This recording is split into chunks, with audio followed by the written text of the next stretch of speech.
이문정 검사는 윤석열 검찰총장 장모 사건은 2주 안에 수사가 가능하다고 단언했습니다. 검찰의 의지만 있다면 공소시효 전에 수사를 완료하고 기소할 수 있다라는 의미가 되겠죠. 임 검사의 말처럼 안 될 이유가 없습니다. 조 전 장관 가족 수사를 하던 패기를 생각해보면 2주가 아니라 며칠 안에도 윤 총장 장모 사건은 기소할 수 있는 확실한 사건이기 때문입니다. 증거도 명확하지 않고 우기기만 해서 기소한 표창장 사건을 생각해보면 더더욱이나 이번 사건은 너무나 명료하기만 합니다. 고발인의 요구와 달리 검찰은 5달 동안 이 사건을 묶여왔습니다. 공소시효만 지나기를 바라는 검찰의 행태였죠. 이런 상황에 MBC 스트레이트가 공개하며 여론이 형성되었다는 사실은 중요한 변곡점이 되었습니다.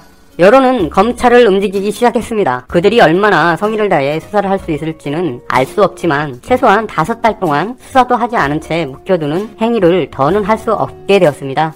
고발인은 검찰이 윤 총장 가족 사건이라는 이유로 조사조차 하지 않자 경찰에도 수사를 의뢰했습니다. 그렇게 경찰은 최 씨의 동업자를 불러 조사를 이미 마쳤다고 하죠. 검찰보다 앞서서 수사를 시작했다라는 의미라는 점에서 이후 결과가 주목됩니다. 1심에서 최 씨 동업자는 이 사건으로 인해 2년 6개월 실형을 받았습니다. 하지만 정작 사문서를 위조한 최 씨에 대해서는 모두가 알고 있듯 아무런 처벌도 내려지지 않았죠. 경찰 조사 결과가 검찰과 다르게 된다면 검찰은 과연 어떤 입장을 펴할지 그것도 참 기대가 되죠. 조직 보호를 위해서는 그 어떤 위법 행위도 두려워하지 않는 검찰 조직의 행태는 이제 국민들도 다 아는 사실입니다. 그럼 그들이 과연 이번 사건도 국민들을 무시하며 자신들의 입맛대로 할 수 있을까요? 4월 총선에서 판이 뒤집히기만을 바라기에는 검찰의 노림수는 너무 빈약하기만 합니다. 4월 총선에서 황교안당이 압승해 문 대통령을 탄핵하는 일까지 일어나면 자신들을 향한 칼날이 사라질 것이라고 생각하고 있는 것은 아니겠지요. 검찰의 꿈은 이뤄질 수 없습니다. 검찰개혁은 이어지고 공수처 설치를 통해 문제를 바로잡아 나갈 것입니다. 임 검사는 공수처가 설치되면 문제가 될 수밖에 없기 때문에 검찰도 이번 사건을 덮기는 힘들 것이라고 진단했습니다. 정확한 지적이죠. 임 검사는 많은 분들이 알고 계시듯 2015년 남부지검 성폭력 은폐건을 고발했습니다. 이를 알리기 위해서 페이스북을 적극적으로 이용을 했죠. 하지만 아직까지도 이 사건에 대해서는 제대로 수사조차 하지 않고 있습니다. 임 검사는 2018년 5월에 서울중앙지검에 남부지검 성폭력 은폐건을 고발한 후 매달 참고 자료를 제출하며 수사를 독촉하고 있다고 합니다. 하지만 검사가 고발한 이 사건조차도 제대로 수사가 진행되지 않고 있습니다. 검찰 내부의 비리를 얼마나 이들이 감싸고 도는지 잘 보여주는 사례이기도 하죠. 임 검사는 수사가 제대로 되지 않자 참고 서면을 통해서 중앙지검에 제대로 된 사건을 해달라고 요구를 했습니다. 하지만 서울중앙지검은 아직까지도 묵묵부답이라고 합니다. 검찰이 이 정도로 요구를 해도 제대로 수사를 하지 않는 검찰 조직, 그 거대한 조직은 여전히 바꿀 생각을 하지 않습니다. 검찰로서는 검찰총장의 장모 사건보다는 검찰의 조직적 범죄가 더 신중하고 중요한 사안일 수밖에 없습니다. 어차피 검찰총장은 바뀔 수밖에 없고 조직은 영원하다라는 조직 논리가 그들에게도 존재하기 때문이죠. 윤석열 검찰총장은 취임사를 통해서 국민으로부터 부여받은 검찰권이 검찰총장 일가나 검찰 조직과 같은 사익이나 특정 세력을 위해 쓰이지 않도록 하겠다라고 언급을 했었습니다. 과연 윤 총장은 자신이 했던 말을 제대로 지키고 있는 것일까요? 부당한 일을 바로잡는 역할을 소수이지만 이제 언론이 해주기 시작했습니다. 절대다수의 국민들은 이런 비정상의 정상화에 박수를 보내고 있죠. 언론이 바로 서자 권력 집단들이 긴장하기 시작했습니다. 그게 바로 바른 언론의 힘입니다. 윤석열 검찰총장 장모 사건은 수사를 해도 검찰 내부의 구린대를 잡는 일은 하지 않고 있는 검찰. 임 검사가 그렇게 노력을 해도 눈 하나 깜짝하지 않고 조직적으로 은폐하기에 여념이 없는 검찰 조직. 결국 개혁만이 답입니다. 그런데 왜 유튜브는 윤석열과 장모 이야기에 노란 딱지를 계속 붙이고 있는지 알 수가 없습니다. 윤석열이라는 이름만 나와도 노란색이 등장하는 일이 우연인지 필연인지는 알 수가 없죠. 그럼에도 검찰개혁은 이루어져야만 합니다. 검찰을 시작으로 사법개혁 전체가 완성될 수 있도록 국민들이 이제는 나서서 지키고 개혁해내야만 합니다.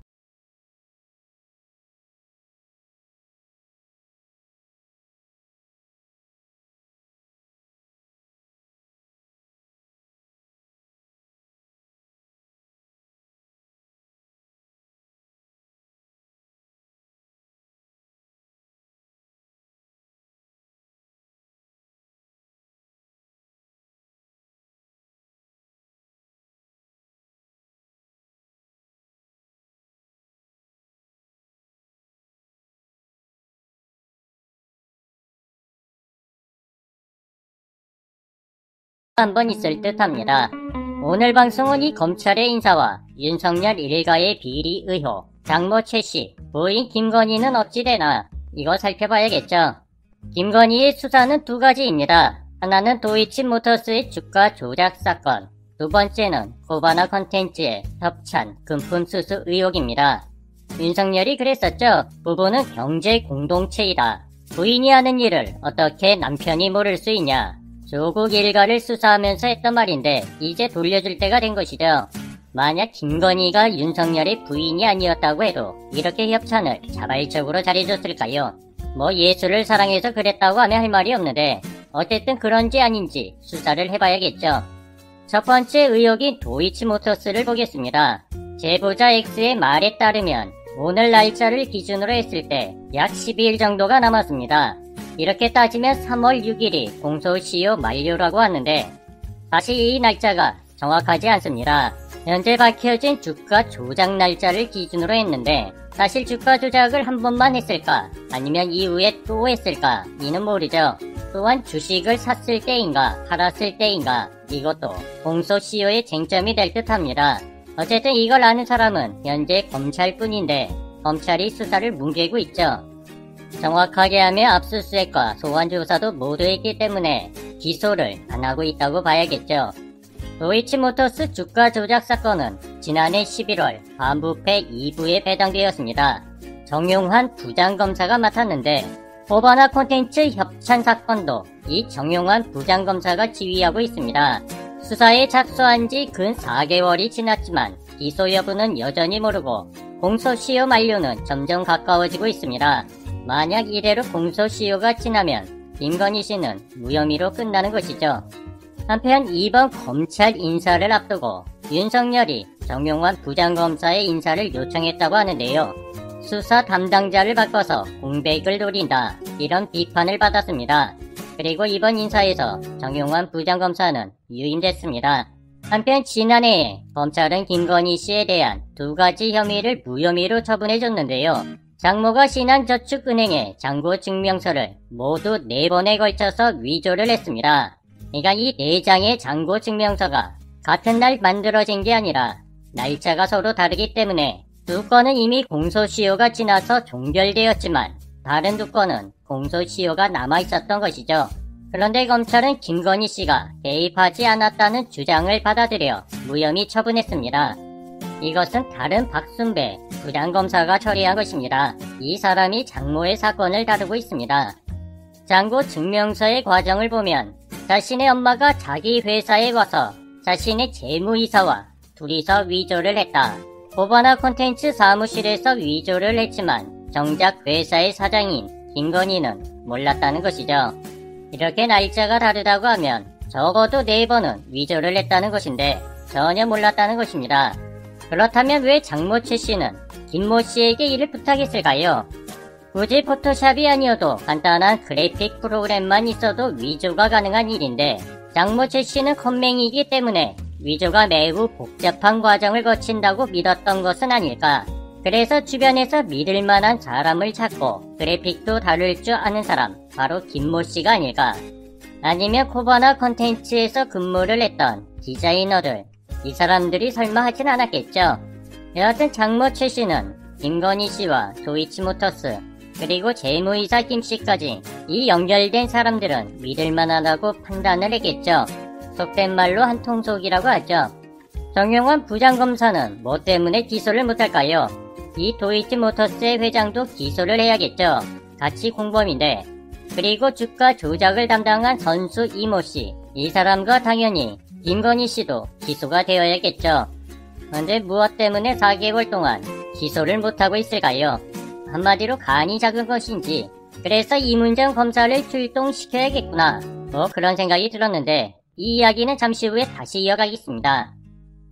이어 장모 최 씨의 사건도 좀 보겠습니다. 이 사람들이 다 연결되어 있어서 이 사건도 동시에 봐야 하는데요.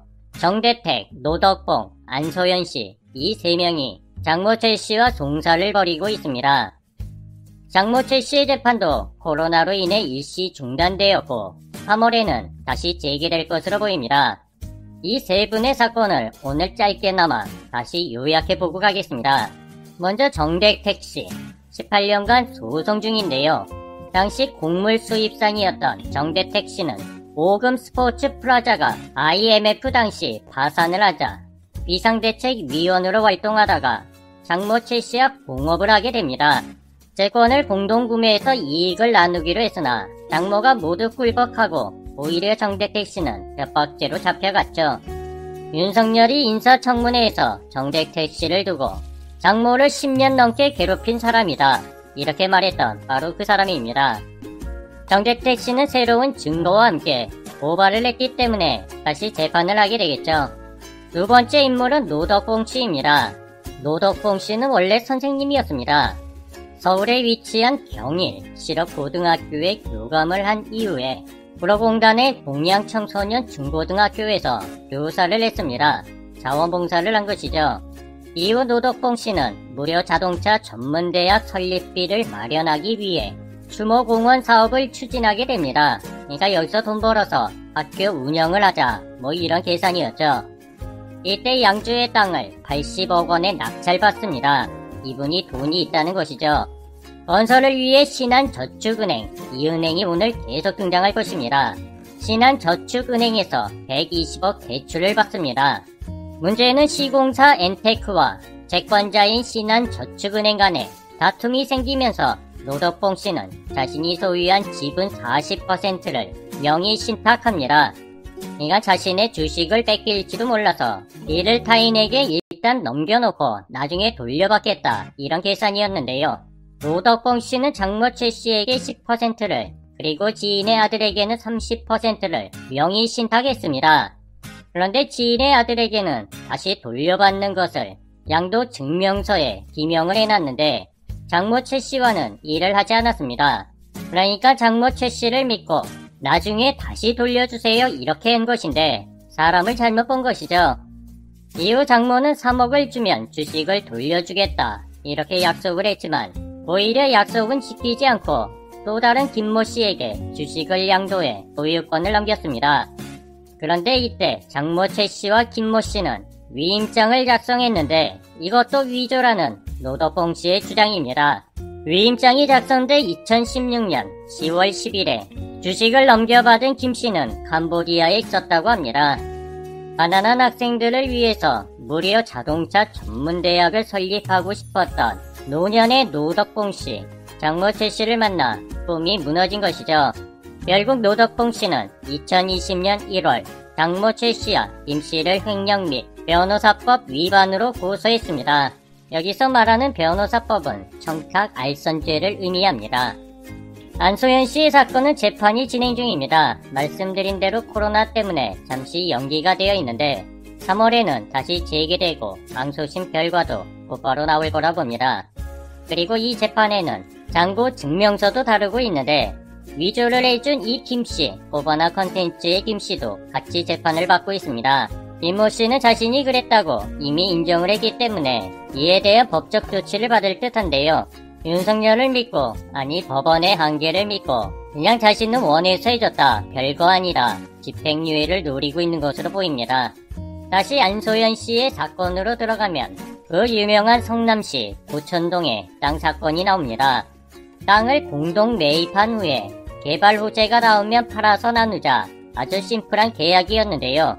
안소연 씨의 직업이 부동산 업자입니다. 경매로 나온 매물을 구매하려니 돈이 부족했고 이때 최 씨에게 동업을 제안한 사람입니다. 모든 일은 장사가 잘 됐을 때 생기죠. 땅을 구매한 후 모 회사가 이를 구매하려고 하자 마이너스 통장으로 대출을 받았던 안모 씨는 빨리 팔고 싶어 했죠. 하지만 장모 최 씨는 더 오를 거란 기대가 있었나 봅니다. 그래서 협의가 이루어지지 않았고 결국 안소연 씨는 자신이 받은 대출금 채권을 내놓게 됩니다. 이때 등장하는 은행도 역시 신한저축은행입니다. 그런데 공교롭게도, 아니 공교롭지가 않죠. 아주 작전대로 ESIND라는 회사가 안소연 씨의 대출금 채권을 구매하게 되는데 바로 최 씨 일가의 가족회사입니다. 부동산 개발 회사인데 장남과 처남이 각각 30%씩 소유하고 있고 임건희 씨는 20%, 장모가 20%, 100% 소유의 가족회사입니다. 이럴 때 사위도 좀 떼어주던데 사위는 별로 안 좋아했나 봅니다. 안소연 씨는 구매자에게 판매할 것을 최 씨에게 여러 번 요구했지만 결국 이는 받아들여지지 않았고 결국 안소연 씨는 손해를 보게 되었죠. 그런데 자신의 채권을 구매한 회사가 이것이 장모 최 씨의 가족회사인지 뒤늦게 알았다는 것이죠. 이후 안소연 씨와 장모 최 씨는 싸움이 났고 오히려 장모 최 씨가 안소연 씨를 사기 혐의로 고소해 2016년 1월 구속이 됩니다. 2016년 무렵 윤석열은 대전고등검찰청의 검사로 있다가 박근혜 국정농단 의혹 사건 규명 특별검사실로 왔고 이듬해 2017년 서울중앙지검의 검사장이 됐죠. 검사 동일체. 이 동일체에는 검사의 가족까지 포함되어 있습니다. 서로 뒤를 봐주고 법원도 서로의 가족들은 지켜주자 아주 의리로 똘똘 뭉쳐져 있죠. 그래서 나경원의 남편 김재우와 윤석열이 그렇게 친한 것이죠. 과연 안소연 씨는 구속이 될 정도였는가? 이건 민사사건인데 정말로 구속할 만한 형사사건이었을까요? 현재 이 재판은 꾸준히 진행되고 있습니다. 이렇게 장모 최 씨는 재판을 받고 있고 정대택 씨 사건과 노덕봉 씨의 재판도 곧 시작이 될 듯합니다. 물론 윤석열이 지나간 후겠죠. 그리고 또 하나의 사건이 있죠. 바로 장모 최 씨의 요양병원 부정수급 사건. 이 수사를 맡은 것은 형사6부의 박순배 부장검사입니다. 장모 최 씨를 불구속 기소를 했죠. 그런데 재판은 언제 하나요? 조금 더 수사 검사의 상황을 보면 반부패 수사 2부 정용환 부장검사는 김건희 씨의 코바나 콘텐츠 협찬 등 관련 고발 사건을 여전히 수사 중입니다. 당시 연합뉴스가 알아서 스폰서를 구해봤다는 김건희 씨 측 변호사의 말이 있은 뒤에 그 뒤로 잠잠합니다. 수사는 하고 있으나 외부로 알려지지 않는 것일 수도 있겠죠. 가능성은 낮지만 여하튼 그렇기도 합니다.